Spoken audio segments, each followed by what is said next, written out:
Welcome to lecture 2. So in this lecture, let's start with aqueous ionic reactions. So remember the term aqueous and ionic reactions, meaning that these are reactions that happens between ions in an aqueous medium.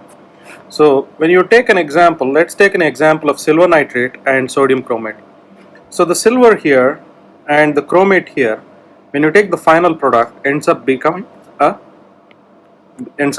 coming back to the bottom of the glass, so beaker. So we call this a precipitate. So notice that I told you that this precipitate is Ag2CrO4. So this is silver chromate. But what about the rest? What about sodium nitrate? What is happening to the sodium ion and the nitrate ion? So the sodium and nitrate act as spectator ions. So what are spectator ions? So spectator ions are there to balance the charge and not involved in the reaction. So they do not undergo any reactions. They themselves are called spectator ions, meaning that they do not participate in the reactions. They will just balance the charge on the individual ions. So here in the first one, sodium here is the spectator ion and nitrate is the spectator ion.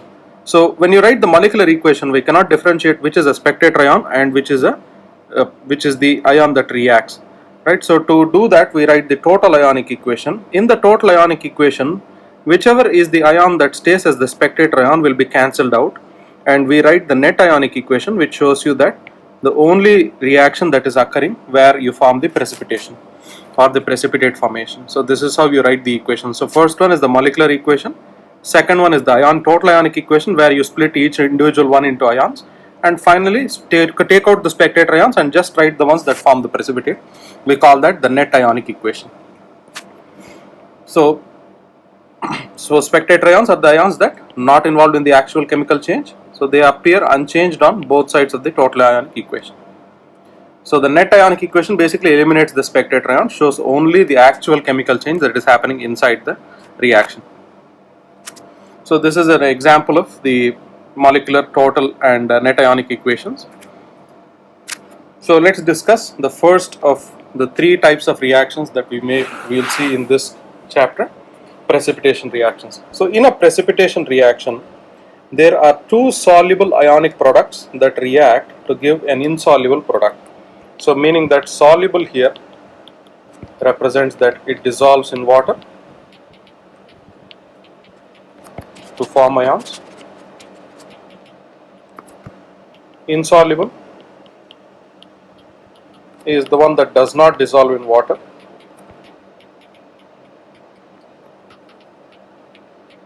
and also does not dissociate, right? Because it does not dissolve, it will not dissociate. So the precipitate forms through the net removal of ions from the solution.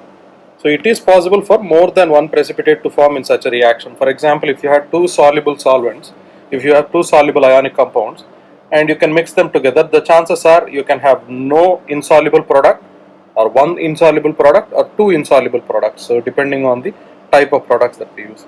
So for example, let's take the precipitation of calcium fluoride. So for this, let's say we have sodium fluoride and calcium chloride.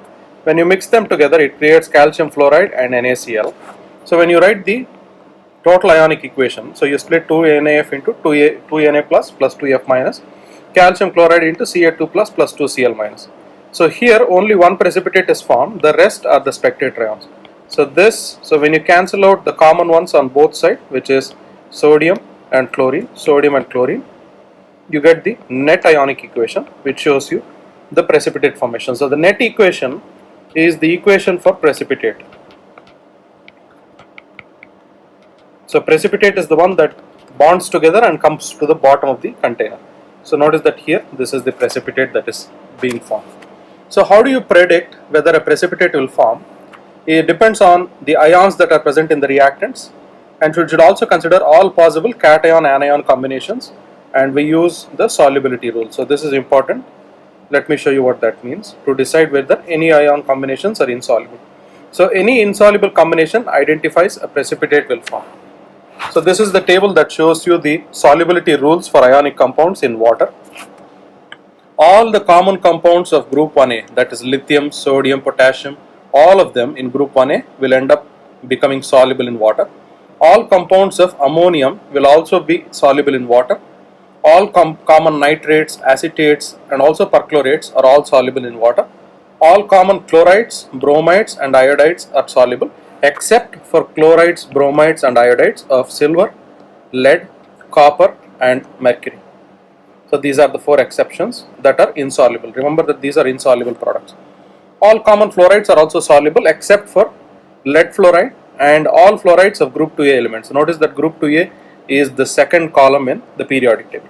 Next, all common sulfates are also soluble except for calcium sulfate, strontium sulfate, barium sulfate, silver sulfate and lead sulfate.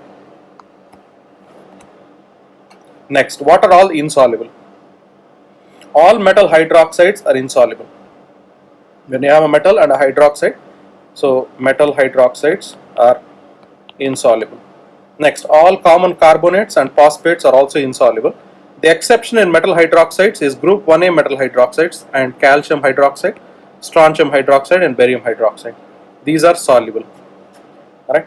All common carbonates except for group 1A carbonates and NH4, ammonium carbonate and phosphates. Next, all common sulfides are also insoluble except for sulfides of group 1A elements and group 2A elements and ammonium. So this table becomes your reference while checking whether a given product is soluble or insoluble. So use this table. So I will be giving this table in the examination as well for you to refer. So but this table is the reference that you have to use to remember which one is soluble and which one is insoluble. So let's take an example of sodium iodide and lead nitrate. So sodium iodide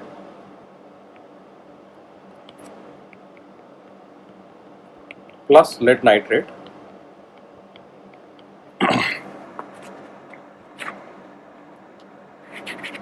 so what happens in the reaction now?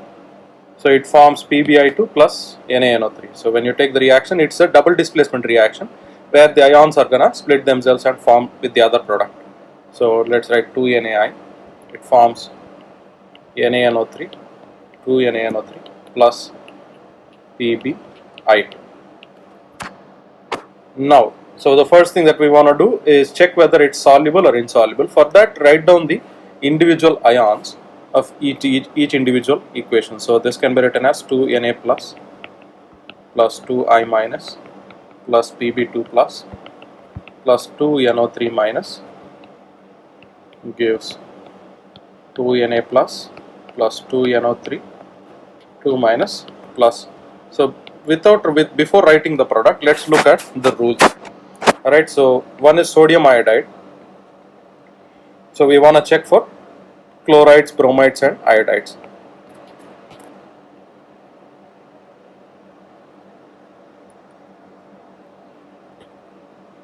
So notice the rule here.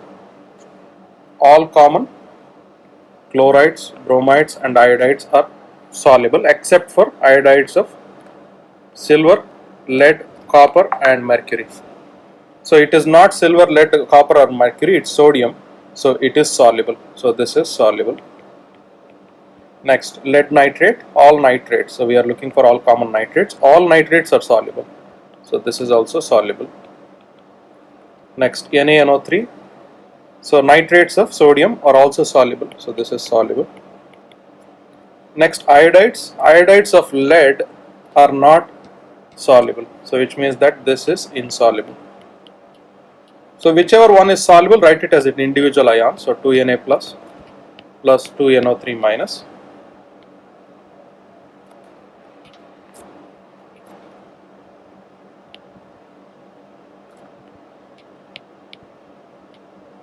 plus, this is insoluble, so write it that way itself, PbI2, and write it as a solid. So any precipitate is always a solid. So PbI2 is the solid.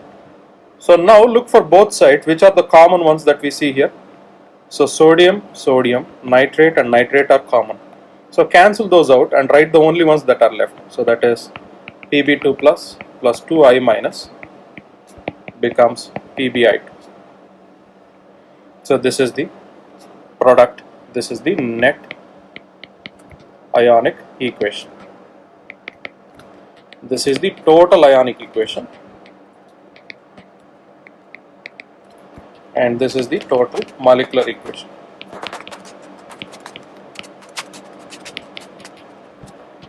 So what are these types of reactions called? So precipitation reactions are called metathesis reactions. The other name for metathesis reactions is double displacement reactions. So what is happening here is that sodium bonds with nitrate and lead bonds with iodine. So where both of the ions are reshuffling themselves to create the final product. So that's why we call this double displacement reactions. Now, so let's take the example here and let's try to understand using the table. So the problem that is given here, you have potassium fluoride plus strontium nitrate. So let's start the first one. So you have potassium fluoride plus strontium nitrate. So both are aqueous, which means that they are soluble. Notice that they have given aqueous. So whenever you see the term AQ, it means it's soluble. So remember this way. Whenever you see solid, only then it is insoluble. Right, now they have asked us to check whether this reaction is going to work or not. Potassium is K plus and potassium fluoride is F is a K F minus. So potassium fluoride is KF aqueous plus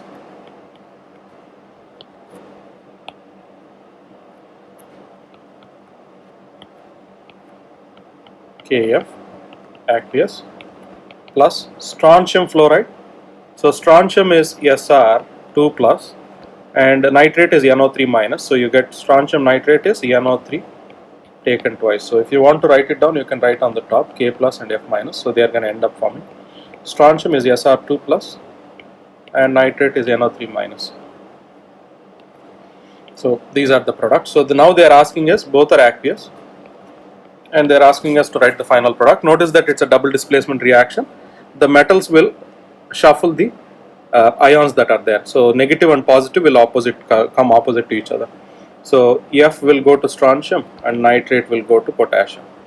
So you get KNO3 plus Sr F2. So this is the product that you get. And we want to know whether it is soluble or insoluble first, so which means that we have to look for the rules. So based on the rules, what can we say? So let's look at the diagram and let's try to write down the rules that are there. Now based on the reaction here, these two are soluble. Right, so the next one is potassium nitrate. Potassium nitrate, so all common nitrates are soluble, so there is no insoluble exception, which means that this is soluble. Next, fluoride. So we are looking for all common fluorides. So PbF2 and all fluorides of group 2A elements. So what are group 2A elements? So group 2A elements are the elements with charge 2 plus. So which means that notice that strontium here is a group 2A element. So which means that this is insoluble. So now we have written which is soluble and which is insoluble. So based on the idea now, let's write down the equation or the total molecular equation again. So Kf aqueous plus Sr NO3 taken twice aqueous becomes KNO3. So it's soluble, so write it as AQ plus SrF2 is insoluble, so SrF2 is solid. So first balance the equation just to make sure that everything looks right. So write 2Kf, so that becomes 2KNO3. So that's it. That's the part that you need now. So you have balanced the equation now. So this is the molecular equation.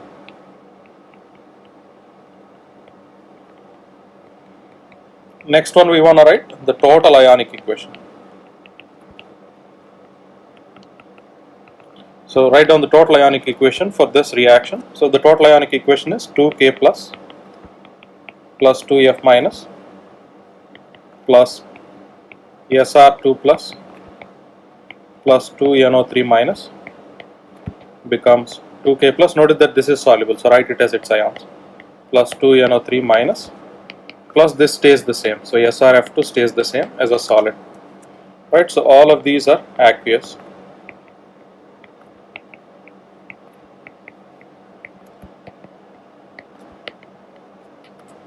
So this is the insoluble product. So what is common on both sides? You have K plus common, NO3 common. Take them out, write down the rest of the equation, so that becomes SR2 plus aqueous plus 2F minus aqueous forms SRF2 solid. This here is the net ionic equation. So look at the question. What did they ask in the question? So they asked us predict whether or not a reaction occurs. So there is a reaction here, and if a reaction does occur, write the balanced molecular, total ionic and net ionic. So we have written all of them, and they've asked us to identify the spectator ions. So here the spectator ions are potassium and nitrate. So potassium and nitrate are the spectator ions, right? So when will a reaction occur? Only when both of them are soluble. So only when both the given reactants, if they are soluble, only then is it possible for them to have a reaction. So let's look at the second one, ammonium perchlorate and sodium bromide.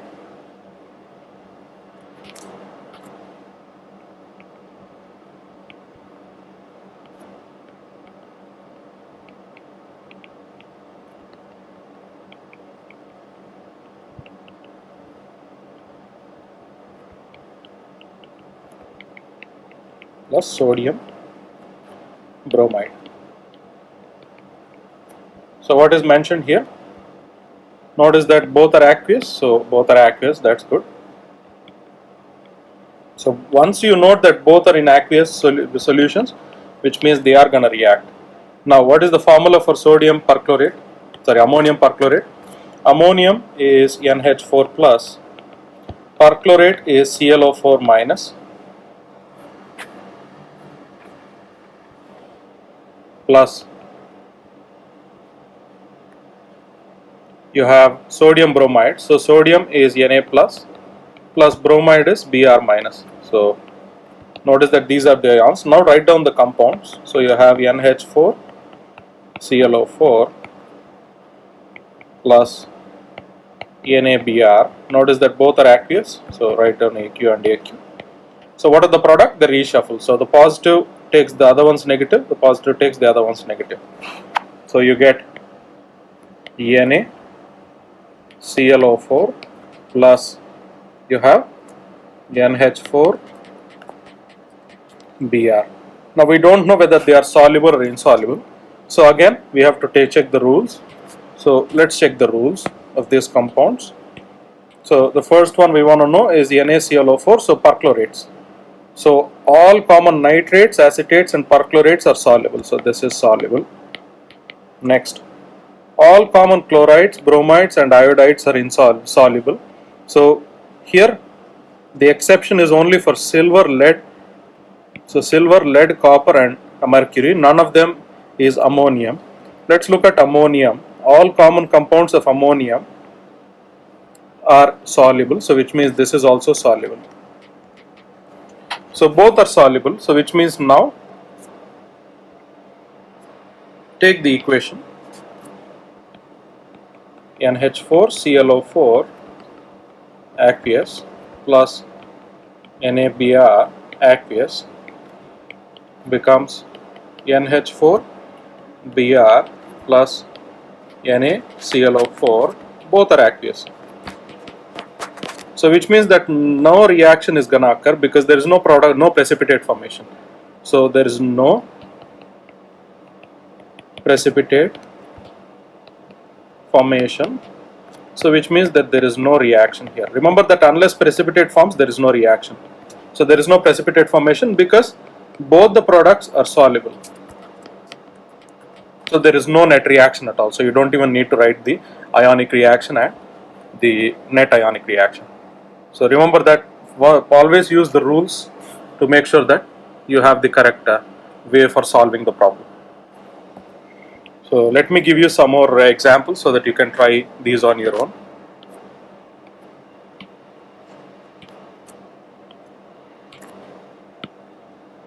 So pause the video right here and try to solve this problem again. I'm also going to give you the table for the rules so pause the video right here, use the rules and try to solve these problems.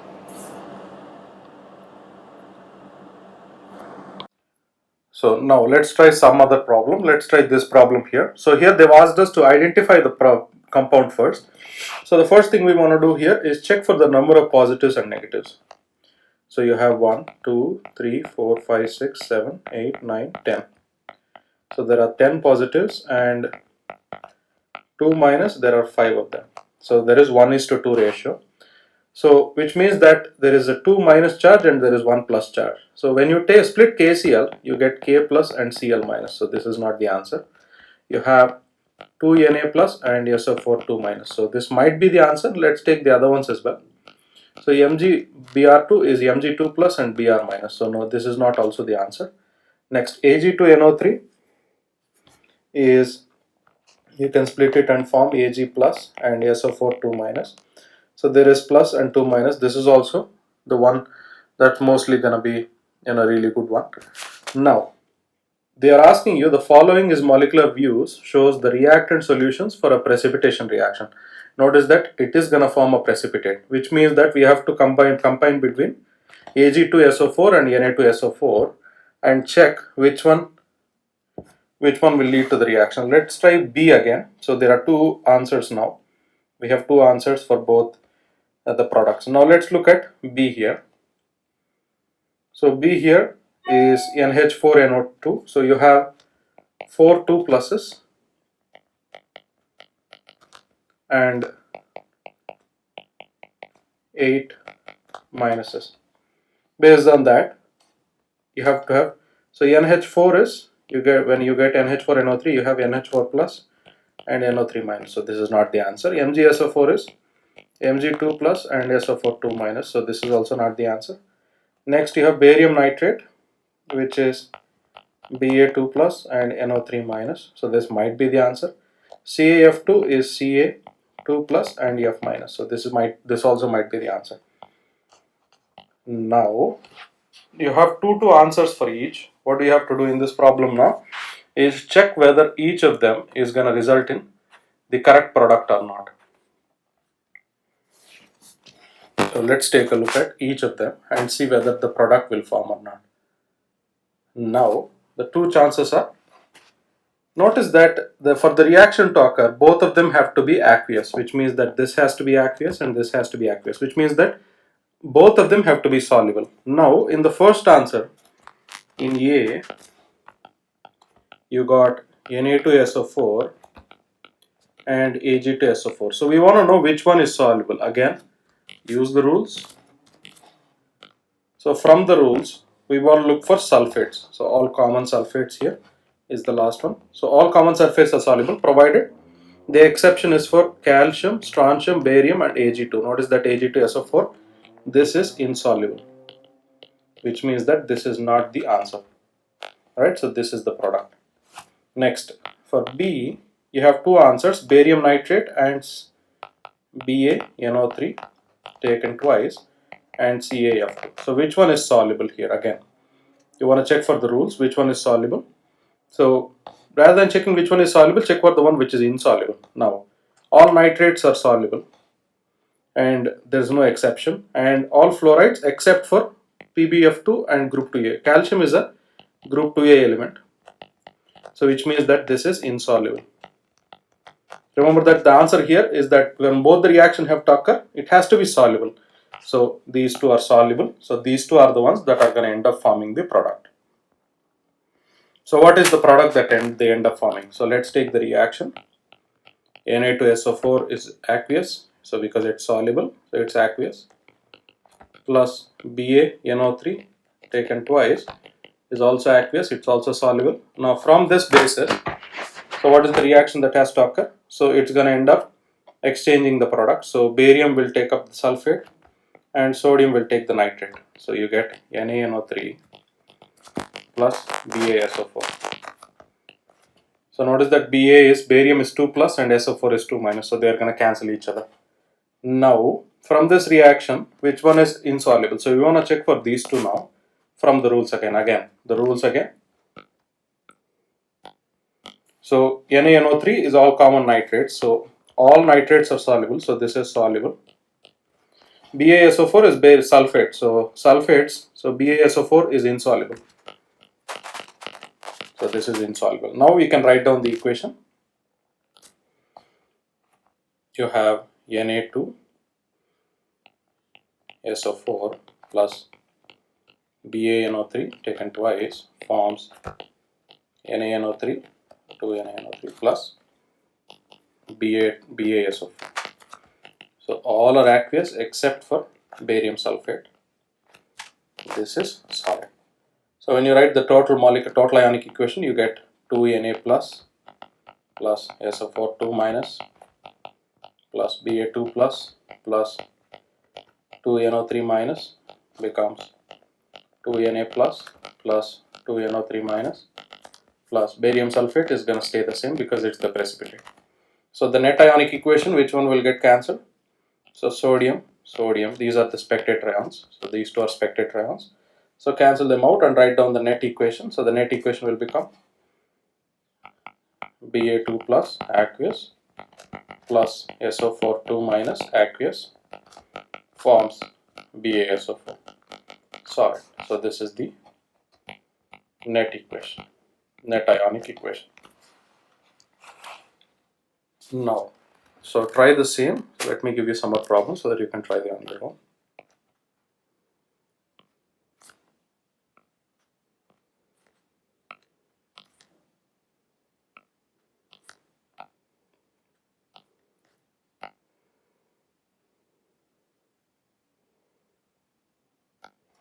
So pause the video right here and try to solve these problems.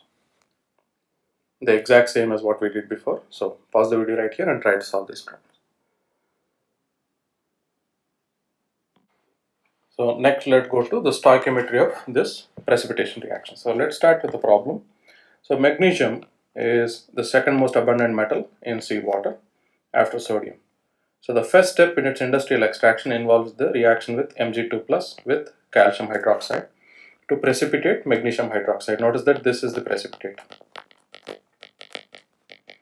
So what is the mass of MgOH2 that is formed when 0.180 liter of 0.0155 m MgCl2 reacts with excess calcium hydroxide? So what is the reaction here? Notice that it's a chlorine formation, so which means that you're using MgCl2 plus CaOH taken twice. So reshuffling, you get MgOH taken twice plus CaCl2. Notice that all of these are aqueous except for MgOH2 because it's a solid that precipitates. So this is the precipitate. So based on the balancing, if you take the reaction balance, so check the reaction balance, it's already balanced. So which means that 1 mole of MgCl2 and 1 mole of calcium hydroxide gives 1 mole of magnesium hydroxide and 1 mole of calcium chloride. So based on this, now first thing we want to know is what is the number of moles of MgCl2 that has been used here. So let's take the reaction.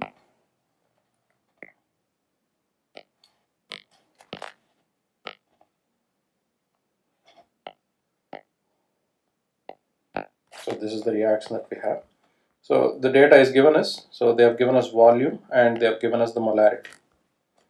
So molarity is 0.0155 m and the volume is 0.180 liter. So we need to know the number of moles of magnesium chloride. So now so for that we know the formula for molarity is number of moles by volume. So we want number of moles. So number of moles is molarity into volume. So molarity is 0.0155 times volume here is 0.180. So when you multiply, you get 0.00279 mole of magnesium chloride. So this is the compound that you're using. So here this is 0.00279 mole. If this is one, all of them are 1-to-1 ratio, so which means that all of them will also be the same number of moles.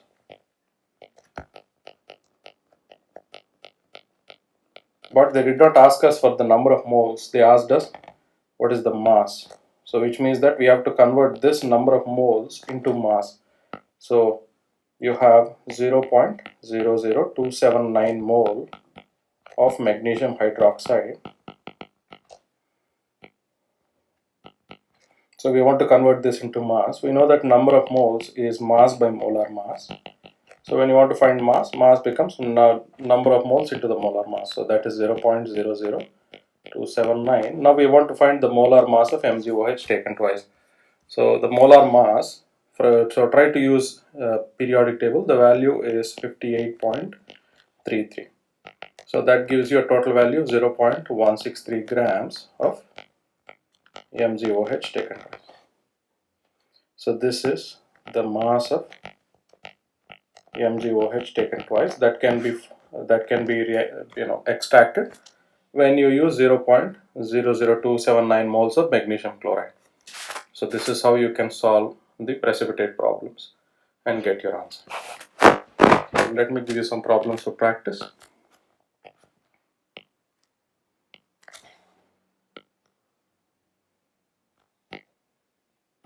So try this problem, pause the video right here and try to solve these problems.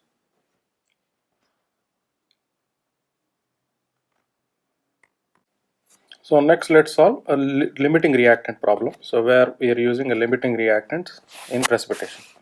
So the problem says that in a simulation, mercury removal from industrial wastewater. So you have 0.050 liter of 0.010 m mercury 2 nitrate that reacts with 0.020 liter of 0.10 m sodium sulfide.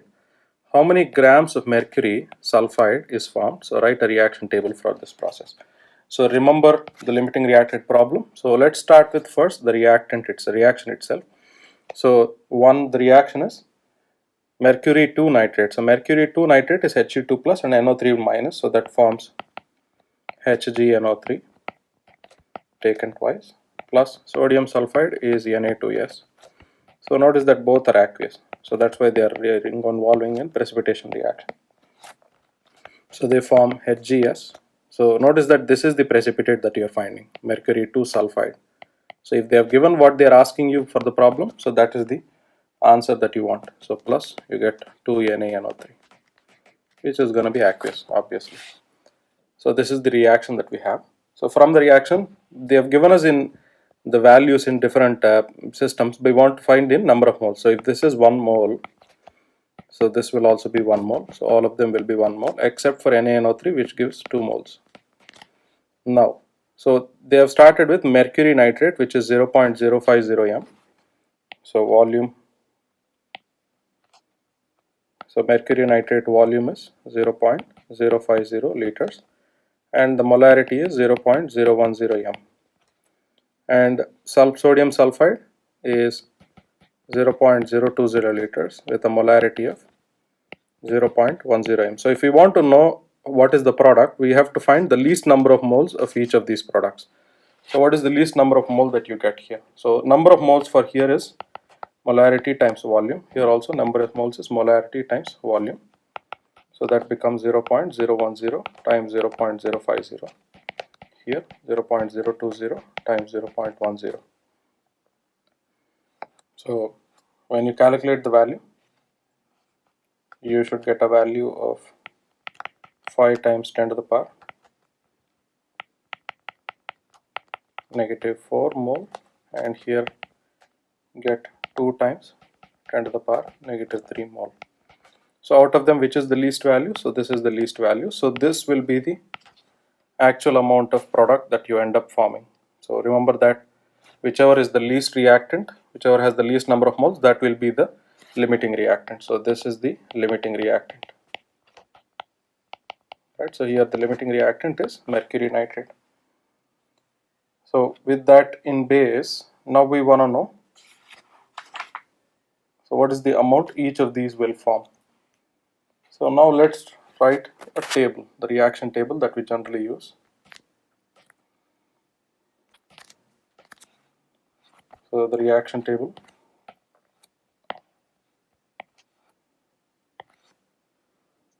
so amount in mole. So you have HgNO3 taken twice plus Na2S forms HgS solid plus 2 NaNO3. So we know that if this is 1 mole, each of them are 1 mole each. So this also is 1 mole and this is 2 moles each. So initial, change, and final. So initially there is no product formation. So you can just write dash and dash. So there is no product formation. Or you can write zeros. Right? Initially, how much was HgNO3 here? The amount that you have, 5 times 10 to the power negative 4. So 5 times 10 to the power negative 4.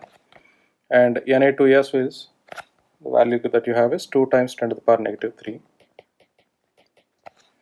Out of this, in final, you're going to end up using all of the limiting reactant. So which means this becomes 0. But notice that if this is the limiting reactant, which means that this is the same amount that Na2S will also end up using, minus 5 times 10 to the power negative 4. So the difference here, you get 1.5 times 10 to the power negative 3. And if this is the limiting reactant, this is the same amount, 1:1 ratio. So which means this forms a total of 5 into 10 power 4, 10 power negative 4. This is twice the amount of the limiting reactant. So that becomes 1 times 10 to the power negative 3. Right? So this is plus. Now finally, what is the product that you get? So 5 times 10 to the power negative 4, and this is 1 times 10 to the power negative 3. Now in the question, what did they ask you for the question here? So they are asking you to write the reaction table for the process. So this is the reaction table that you end up with.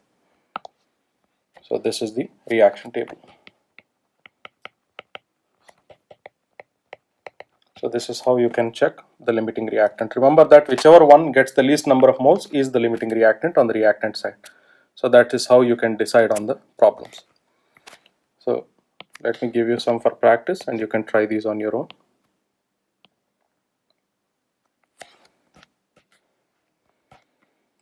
So pause the video right here and try to solve these problems. So with this topic, we end precipitation reactions.